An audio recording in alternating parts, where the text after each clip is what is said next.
ఇంకొక sharp student ఉన్నారు మనతో పాటు. ఎస్, మిస్టర్ రాణా గారు రోజు షార్ప్నర్తోనే అసలు షార్పెన్ చేసుకుంటూ ఉంటారు ఆయన బ్రెయిన్ని. ఎస్, చెప్పండి, మీరు ఆ రోజుల్లో కంబైన్డ్ స్టడీస్ ఎలా చేసేవాళ్ళు, ఎవరితో చేసేవాళ్ళు?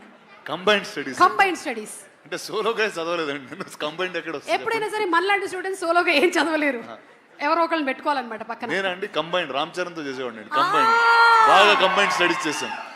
ఎలా ఉండేది ఆ కంబైన్డ్ స్టడీస్? అంటే ఎంతవరకు అంటే అంతవరకు చదువుకున్నామండి ఇద్దరం. అది ఎంతవరకు అంటే పంజగుట్ట వరకా లేకపోతే? లేదు, యూసఫ్ కూడా వరకు అండి. ఓకే, అంటే ఆ చదువుల్లో ఎప్పుడైనా గోడ దూకడాలు అలాంటివి కూడా ఏమైనా జరిగాయా? లేదు, దూకడాలు లేదండి. అంటే కిటికీ ఎలా దూకుతాడు రాణా గారు? పట్టరా ఆయన కిటికీలో? యాక్చువల్లీ కరెక్ట్, అది కరెక్టే అండి. ఎందుకంటే కంబైన్డ్ స్టడీస్ అని చెప్పి కిటికీ గ్రిల్ తీసేసి బయటికి దూకేసి వెళ్ళిపోయేవాళ్ళం. వావ్. సో ఏదో ఒకటి స్టడీస్ వల్ల ఒకటి ఉపయోగపడింది మనకి. కిటికీలు తీయడం ఎలా తెలుసు? కార్పెంటరీ నేర్చుకున్నానండి. Very good, very good. అంటే స్టడీస్ వల్ల ఏదో ఒక ఉపయోగం అయితే ఉండాలి కదా. ఓకే, సో ఇప్పుడు ఇండస్ట్రీలో ఒకవేళ కనుక వీళ్ళు టీచర్స్ అవుతే ఎవరు ఏ సబ్జెక్ట్ చెప్తే బాగుంటుందో ఒకసారి మీరు చెప్పాలి మాకు. పిక్చర్ నంబర్ 1 రామ్ చరణ్ గారి పిక్చర్ వేయండి అమ్మా. రామ్ చరణ్ ఏ సబ్జెక్ట్ చెప్తే మంచిది other than acting? Horse riding నేర్పిస్తే బాగుంటుంది. Wow, that's super. He can teach terrific horse riding in school. Super. Magadheera నుంచి అప్పటి నుంచి. ఓకే, నెక్స్ట్ పిక్చర్ ప్రభాస్ గారి ఫోటో వేయండి అమ్మా. ఈయన ఏ సబ్జెక్ట్ చెప్తే బాగుంటుంది? అందరితో హ్యాపీగా ఎలా ఉండాలని ఒక I think more behavioural and cultural class చెప్తే బాగుంటుందండి. Actually I think we have a happiness ministry. అది ఇచ్చేస్తే బెస్ట్. ఇచ్చేస్తే బెస్ట్ అండి, హ్యాపీనెస్ మినిస్ట్రీ. కరెక్ట్. బా, yes, darling Prabhas. Next picture please. Anushka గారి ఫోటో వేయండి. ఈవిడ ఏం టీచ్ చేస్తే బాగుంటుంది? సేమ్ అండి, యాక్చువల్లీ మంచితనం టీచ్ చేస్తారండి అందరికి. బా, అంటే నాకు ఇప్పుడే రీసెంట్గా నేను యాక్చువల్లీ నేర్చుకున్నా. జపాన్లో కొన్ని స్కూల్స్లో ఫస్ట్ 3rd క్లాస్ వరకు 4th క్లాస్ వరకు వాళ్ళకి ఏ సబ్జెక్ట్స్ ఉండవండి. అంటే కేవలం మనుషులతో ఎలా మాట్లాడాలి, ఇళ్ళు ఎలా శుభ్రంగా పెట్టుకోవాలి, those kind of basic subjects will be taught for life.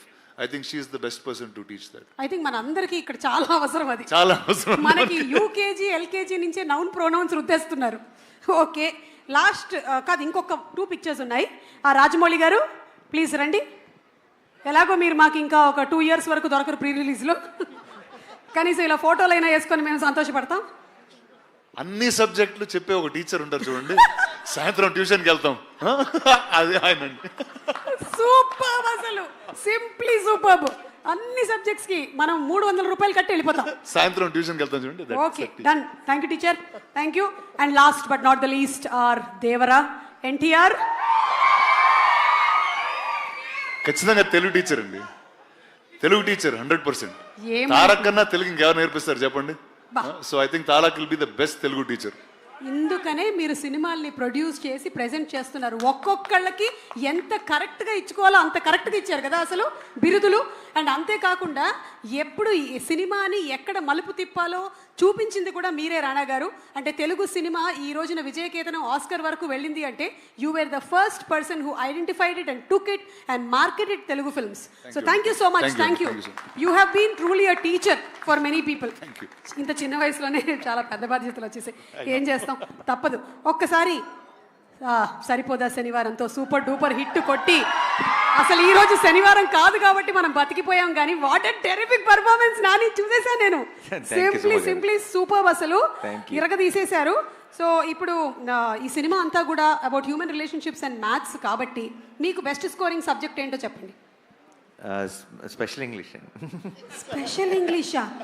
అంటే తెలుగు లేకపోతే స్పెషల్ ఇంగ్లీష్ ఉండేది కదా? అక్కడ ఏం రాసినా నడుస్తుంది, కథలు రాయాలి. ఎక్కువ ఆన్సర్ షీట్స్ రాసామంటే ఏదో ఒక మార్కులు వేసేస్తారు. అంతే, కథలు రాయటమే. అక్కడ కథలు రాయటం, ఇక్కడ కథలు రాయటం. సరే, ఇక్కడ మాకు చిన్న కథ చెప్పండి. మీరు చిన్నప్పుడు విన్న చిన్న కథ ఏదైనా జస్ట్ 2-3 లైన్లో చెప్తే చాలు. ఎలాగో మాకు చిన్నప్పుడు సొంత కథలు వెళ్ళినామండి. మనం చూసిన సినిమా కథే, టైటానిక్ రాసేవాడిని. బా, గ్రేట్. అసలు టైటానిక్ ని కూడా